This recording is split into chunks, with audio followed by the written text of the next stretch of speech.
Good evening.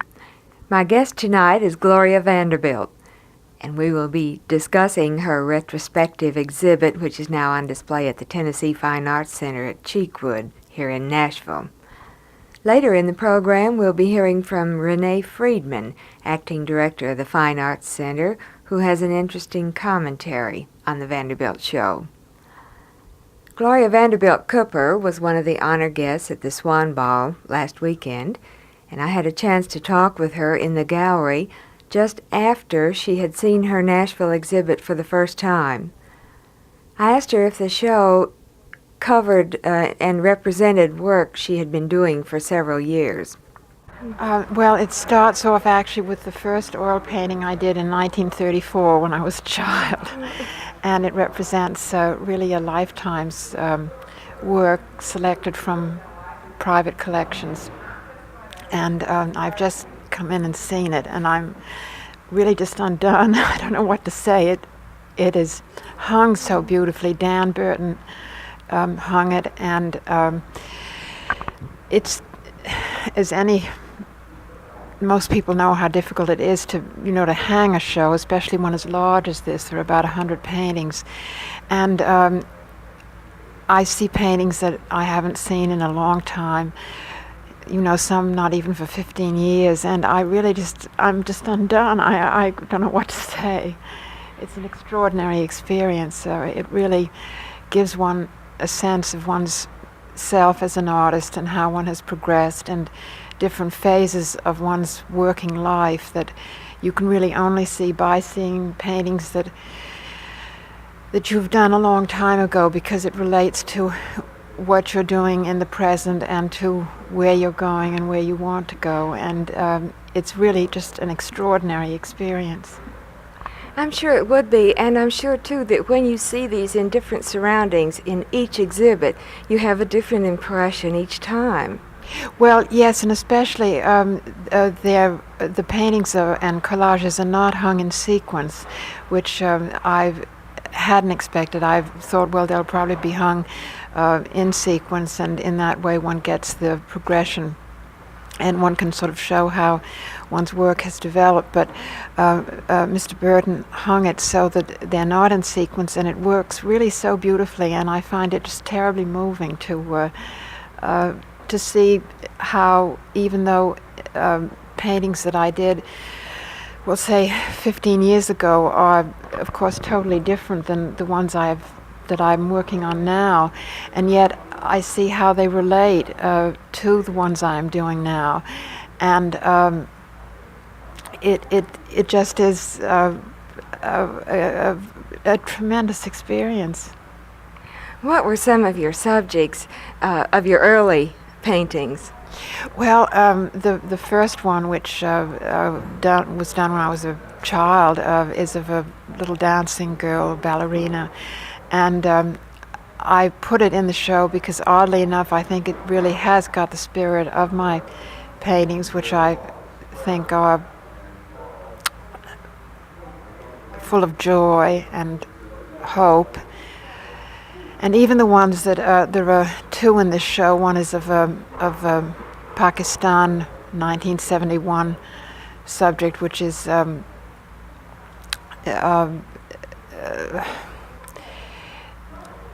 I think, although it's of a terribly depressing and terrible subject, but I think it has some hope in it. And also I have one of a Vietnamese family. And also there's a large oil, which is a portrait of my son, which really is about my feeling about the war in Vietnam. And it's a protest against it, the senselessness of it and the uselessness of it. And yet there is hope in it. At least I like to think so. So all the way through your life then, you've painted these things that are familiar to you and that have meaning. You haven't had to go outside of your world to find subjects. Well, I think every artist's work is autobiographical. I think it has to be, even whether one is consciously aware of that or not. And it may not be necessarily the way the artist's life is, but it's the way the artist would like it to be or hopes to be, or the way the artist dreams about it, and therefore it has a kind of reality which very often is more real than what really is supposedly real. I see some of the paintings have children in them and dolls and toys. Were these made when you were young, or is this something that you do looking back and remembering? Well, have always found the thing of dolls very fascinating because they, in a way, have a kind of stylized reality, which I think people relate to, again, although they are not real, they have a reality for them. For example, there's one painting of a dollhouse, which is of a dollhouse with two children leaning against it, and inside is a mother and a father, and on the left is a really abstraction of the mother's body, which is as if it's standing beside the dollhouse, and it's as if the children have the mother and the father inside the house there, and it makes them feel secure, and therefore it's as if they have something which they really don't, because of course it is, after all, a pretend dollhouse and a pretend mother and father. In the exhibit, you have a great many paintings, and then you also have the collage work. Now, how do you choose a subject for collage or painting? Do you decide ahead of time whether you're going to paint it or make a collage of it? Well, in the collages, really, it's very spontaneous. It's the most spontaneous form of working, I think, because when I started working in collage, actually I'm not working in collage anymore, but when I did, I would see an object which I would relate to and I would find very fascinating, and would wanted to put into a permanent form, and then I would find another object that was totally seemingly unrelated and yet to me did relate, and then I would add it to it, and I would collect things, and that is how the picture would grow. And in my book, the whole, which is really a how-to book for someone who has not worked in collage before, is to choose something that you relate to and that you love, such as a family picture or a portrait or whatever, and find things that are unrelated, and yet when they're put together they do relate, and that's what I think makes the collage interesting.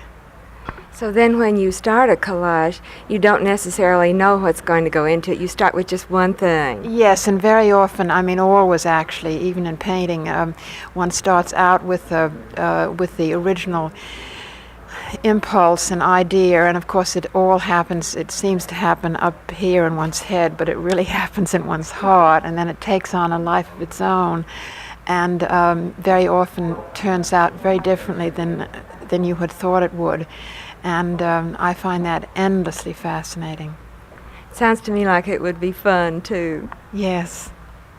In some ways it makes me think of needlework or something that you might do just to, well, as a hobby and as a pastime, but it's really much more than that too, I know. Well, I think collage can be, certainly. For example, I've designed some collage kits that Hallmark is bringing out next fall, and the person that has them will add their own things to it, such as their own family pictures. One is a birth announcement, and there's a place to add a lock of your own baby's hair and that kind of thing. And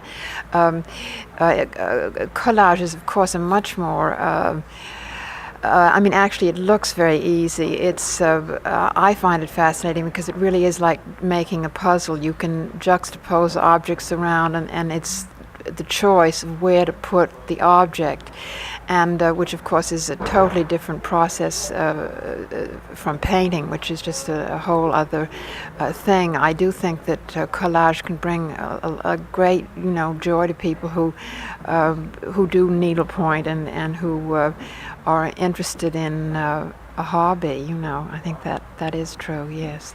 Well, I see something in this too that is more creative than possibly some of the kits that we're familiar with, because as you said, the person does put his own personal things in it, and he just starts with the idea and then goes on. Yes, that's true, because these kits will have the elements in it, and it also will have possible the composition that I happen to create on the indications of how to do it. But if the person who buys it doesn't want to use that composition, they don't have to. And of course, they add their own photographs, and also I have a place for their child's drawing and things like that, which I think is a much more creative process than the needlepoint, which I find actually very boring. But anyway.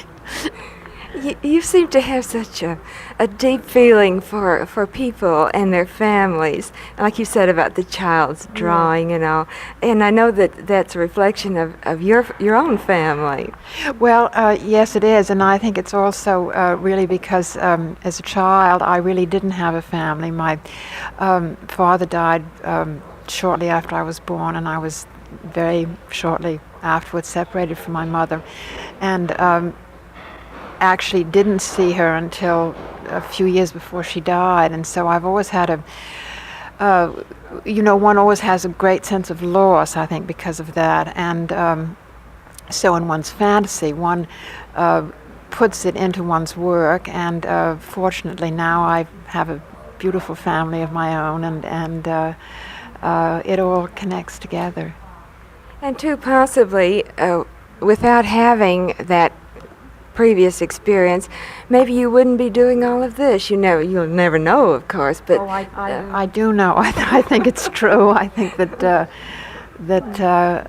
it does come out of. I think all artists work out of a sense of some kind of loss and feeling of some kind, and it really, in a sense, it's like expiating it and making up for it, really. And I think that's really marvelous, because it does give one a sense of one's self, and it gives one a sense of growth, and it gives one a sense of identity, which children who are born into a family and do have a family, they get their identity from their parents, and that's how they find out who they are. Whereas someone who has not that, and it has nothing to do with whether one is born rich or poor, but one does not have that frame of reference that you do get from your father image and your mother image, and therefore you have to really make it and do it yourself. And I know that my work has sprung out of that, and at least I think it has. I mean, if I had a marvelous family life from the beginning, and maybe I still would have painted. I don't know. I really couldn't say. Well, your paintings do all reflect happiness, though, and joy, and you're a very happy person, I know. Something, too, about spreading this happiness and joy. You do greeting cards, Christmas cards and things. I'm working for Hallmark, and I'm doing, everything for them. I'm doing greeting cards, wrapping paper, puzzles, address books, recipe files, the collage kits, which will be coming out.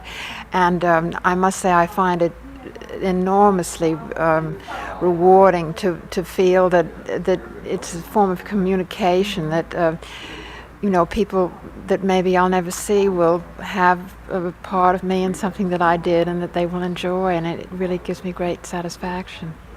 Have you gotten personal reaction from this? You say these people that you may never see will get joy, but do you ever hear from any of these people or know how they feel? I do. I get the most marvelous letters from them, and then I also, when my things came out in New York, all my things from Hallmark, I made in-store appearances, and crowds of people came, and it was so marvelous to meet them and talk with them and get their own, get that kind of reaction and that kind of response, because an artist does work alone, and also you have a show and a painting is sold and it goes, and really you feel that you've lost, part of yourself, and yet you hopefully know that it has a good home and the person's enjoying it. Whereas to get that kind of direct response from people, as I did when I did the in-store promotions of Hallmark, it was just great. Do you ever get inspiration from these people, ideas for what you might do next? Not really. Ideas it's really like poetry. It comes to one first of all when one isn't thinking about it usually, or it comes, you can visually see something that triggers something else, and it really is like writing a poem in a sense. I really don't know where it comes from. And then there are periods when one is dry usually mine don't last too long, but I can just go for a walk and I can see something and it triggers something in me, and I feel this, I just don't have enough time to do all the things that I want to do and get out.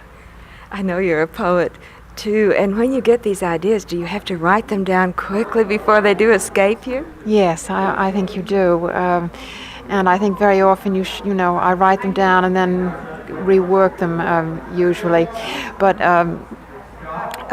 poetry, it's a whole other process really. The marvelous thing about painting is that you do it and it's there.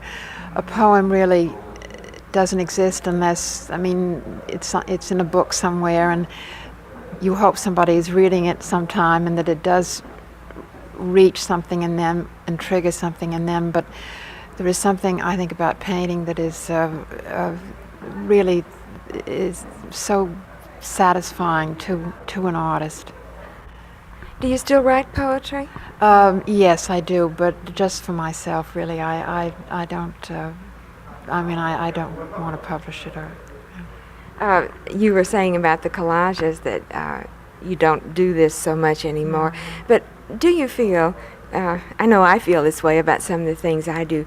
My life is kind of in sections. I live through one phase, like you've just gone through the collage stage, and then you're finished with that, and then you're ready to go on to something else. Do you feel that way? Oh, I think absolutely, and I think that's I think that's what life is. I think it's a series of growth. One to grow has to keep moving, and I'm always looking for new ways of working and doing things. For example, my next projects that I'm going to do are I have some assemblages that I'm going to do, which really are like sculpture, and I'm going to be working on that this summer. And I find actually many people often say the next step after collage is sculpture. The kind of sculpture that I intend to do, it really is, it's more of, well, it's dimensional, but it's not with clay, it's with wood and forms and that kind of thing, which I'm going to be doing at the same time that I'm painting, because I'm working for another show now. So, tell me where you had some of your shows. Well, I had my first show at Bertha Schaefer Gallery in 1953, my first one-man show, and then I showed at the Juster Gallery and at the Hammer Gallery 3 times, and then I've had my first museum show was at the Reading Museum last year, which was a really thrilling experience, because I think for an artist to have a museum show, it means more than being in a gallery, because you know that so many people are going to see it, and it is a form of communication, and it's the greatest honor, I think, to have a museum show. And after that, I had a show in San Francisco at the Hoover Gallery, and then I had a show at the Monterey Peninsula Museum of Art in Monterey, and then this is my 3rd museum show. So and this really, it's so beautiful here in the galleries and the setting, and the lighting is so marvelous, which is so important, and the way the show is hung. I'm really quite undone. Well, we're so glad to have you here in Nashville. You've been here to Nashville before, I would assume. No, actually I haven't, and my great-grandfather founded Vanderbilt University, and so it's very exciting, doubly exciting to have the show here. And next March there's going to be a reunion. I think Vanderbilt will be 100 years old, and there's going to be a reunion of all the Vanderbilts are going to come down here, so I hope to come back here again for that. Well, we certainly hope to have you, and maybe you'll have a lot more work by that time that you can bring with you and have another exhibit. Thank you. It's been delightful to have you here, and we in Nashville will enjoy your exhibit for the next, until July the 9th, I believe it is, here at Cheekwood. Yes. Well, I've enjoyed talking with you, and thank you. That was Gloria Vanderbilt, whom I talked with last weekend in the gallery at the Tennessee Fine Arts Center just prior to the opening of her show, Gloria Vanderbilt Retrospective. During this past week, I revisited the Gloria Vanderbilt show, and I talked with Renee Friedman, acting director of the Tennessee Fine Arts Center, and she had some very interesting comments about the Gloria Vanderbilt show. On our opening Sunday afternoon for the public, there were just throngs of people out to see a combination of both the Gloria Vanderbilt retrospective and to meet her and have her sign her book on collage. And this was combined, of course, with the jewel show, which we had, the Fabergé jewels. The museum is supposed to be open only until 5 o'clock, but on Sunday we had to keep it open longer for all the people who wanted to come in and see Gloria Vanderbilt and the jewels until after 6 o'clock. People were just lined up, and she was so kind to them. This idea that you got in the earlier part of the interview about communication with people, I think is very important for her. She talked to the people as they came up to her. She was very interested in them, and she signed their book not just with her name, but with any comments that they wanted on it. Her signature, by the way, is very interesting because it's very reminiscent of her pen and ink drawing on the collages and on the crayon drawings, because she draws her name instead of writing it, which is a fine distinction, but it is more pen and ink drawing than it is a plain signature. Is this unusual for an artist to draw a name instead of writing it? I think so, but her style is so linear. When you see her work, you can see that line and the sinuous line is very important. Many of the paintings, the oils have black lines around the parts of the body, around the head or the shoulder or something like this. And even in the collages where paper does the shape or the form, line is very important also. It's a thin black line there, and that thin black line is also all over her crayon drawings. And so her style is very linear, and this is carried through perfectly in her signature. Have people asked you about her technique or about the materials that she uses? Yes, over and over again. Of course, on the collages, it just takes some very fine looking to see what she has used. She uses very readily available materials, from tin foil, ordinary grocery store tin foil, to doilies, to old greeting cards that she finds in antique shops, to ribbons that she finds in department stores, to just anything that just anybody can pick up if they want to. She goes to remnant sales and gets fabric for her backgrounds. The crayon drawings, however, we've had a lot of questions on, because the crayon drawings do not look like wax crayons. It looks like a much more lush type of oil crayon, but this is not true. They are wax crayons, but they are a special Swiss-made crayon, which are available in town. You mean they are available here in Nashville, so anyone who wants to do that type of thing can find them? Yes, that's true. And when she told me the make of crayon, she expected me not to know them at all. And I said, well, there is a small shop in Nashville which carries it, and she was very surprised because most people have to write to New York to get them.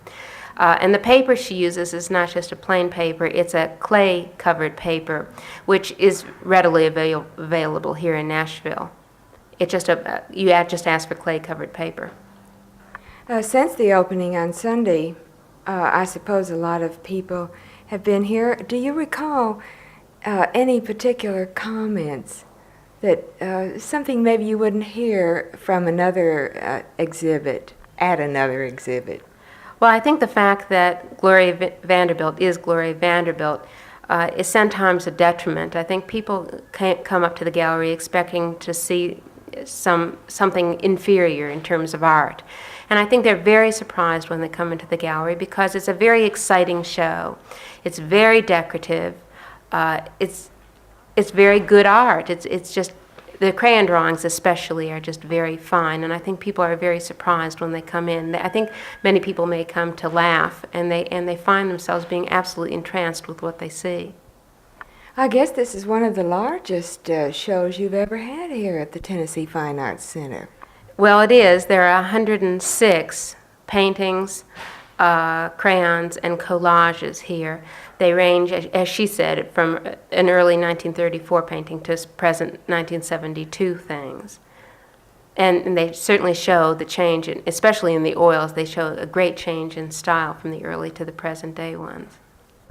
There's a definite change in her oils and acrylics. Of course, the collages were done over a very few years, 3 or 4 years, and so you don't see much of a change. And the crayons are fairly new. They were just begun in 1965. But the oils have a definite change in them.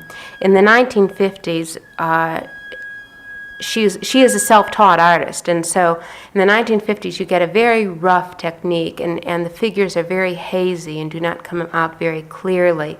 There are a lot of fantasy pictures, just kind of primitive type of oils. In the 1960s, we have a change. Her palette becomes much brighter. There are broken up colors. It's very busy, and a lot of things are happening. In her recent work since 1970, we have two different kind of things.